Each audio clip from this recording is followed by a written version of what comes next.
Palakkad എംഎൽഎയും youth Congress മുൻ സംസ്ഥാന അധ്യക്ഷനുമായ രാഹുൽ മാങ്കൂട്ടത്തിലിന് ജാമ്യം ലഭിച്ചിരിക്കുന്നു.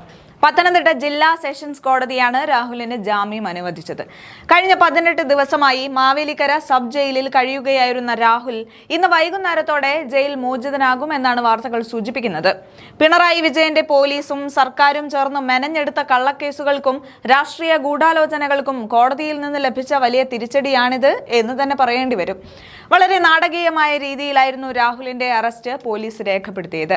അർദ്ധരാത്രിയിൽ പാലക്കാട്ടെ ഹോട്ടൽ മുറിയിൽ അതിക്രമിച്ചു കയറി ഒരു ഭീകരവാദിയെ എന്നവണ്ണം പോലീസ് രാഹുലിനെ പിടികൂടുകയായിരുന്നു. രാഹുലിനെതിരെ തുടർച്ചയായി വന്ന 3 പരാതികളിൽ അവസാനത്തേതിലാണ് ഇപ്പോൾ ജാമ്യം ലഭിച്ചിരിക്കുന്നത്. മുൻപ് 2 പരാതികൾ വന്നപ്പോഴും രാഹുൽ ഹൈക്കോടതിയെ സമീപിക്കുകയും അറസ്റ്റ് തടയുകയും ചെയ്തിരുന്നു. ഇത് മനസ്സിലാക്കിയ സംസ്ഥാന സർക്കാർ അതീവ രഹസ്യമായി പുതിയൊരു FIR രജിസ്റ്റർ ചെയ്യുകയും രാഹുൽ നിയമപരമായ പഴുതുകൾ തേടുന്നതിന് മുൻപേ അറസ്റ്റ് ചെയ്യുകയുമായിരുന്നു.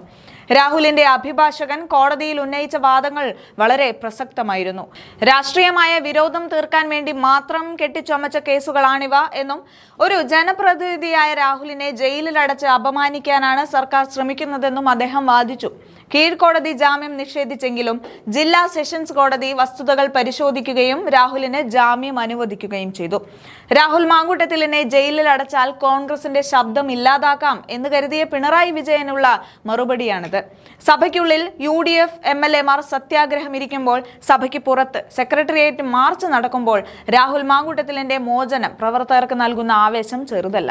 കള്ളക്കേസുകൾ കൊണ്ട് തളർത്താൻ നോക്കിയവർക്ക് മുന്നിൽ കൂടുതൽ കരുത്തോടെ രാഹുൽ മടങ്ങിയെത്തുകയാണ്. രാഹുൽ ജയിലിൽ കഴിഞ്ഞ ഈ 18 ദിവസത്തോളം കേരളം ചർച്ച ചെയ്തത് രാഹുലിന്റെ ഏകാധിപത്യത്തെക്കുറിച്ചാണ്. ഇന്ന് ജാമ്യം ലഭിച്ചതോടെ സർക്കാരിന്റെ കള്ളക്കളികൾ ഓരോന്നായി പുറത്തു വരികയാണ്. നിയമത്തെ രാഷ്ട്രീയ ലാഭത്തിനായി ഉപയോഗിക്കുന്ന പിണറായി സർക്കാരിന് ലഭിച്ച ഈ തിരിച്ചടി വരാനിരിക്കുന്ന വലിയ മാറ്റങ്ങളുടെ തുടക്കം മാത്രമാണ്. അഴിമതിക്കും സ്വേച്ഛാധിപത്യത്തിനും എതിരെ രാഹുൽ മാങ്കൂട്ടത്തിൽ ഉയർത്തുന്ന ശബ്ദം ഇനി കൂടുതൽ ഉച്ചത്തിൽ കേരളം കേൾക്കും.